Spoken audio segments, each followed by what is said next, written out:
There's something interesting happening in my world.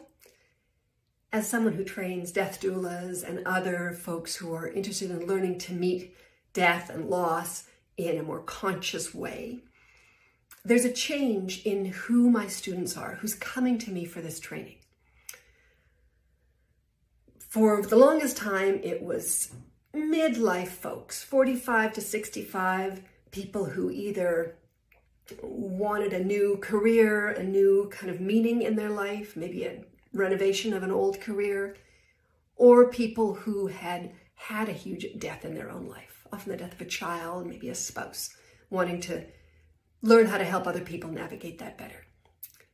Since the pandemic, more or less, I would say that demographic has changed pretty significantly, and it's gotten younger. We have more people in their 20s and 30s reaching out. And sometimes they've had those experiences of big deaths in their own life. But sometimes I don't think that's necessarily why they're coming. And I think they're coming because they're recognizing that we need these skills of learning to be with endings, because there are some huge endings coming.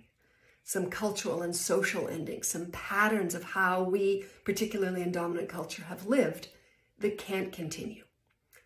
And so if you are one of those people, of whatever age, who is coming to this because you recognize that these are skills that we don't just need personally and in our families, we need them collectively in our communities, I welcome you.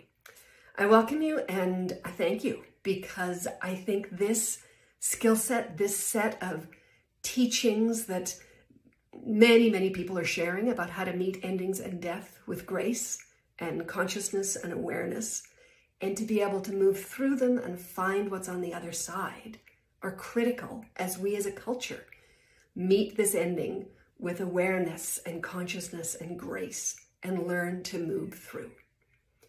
I wish it weren't happening this way, but this is the time we live in. And so if you're here, I welcome you.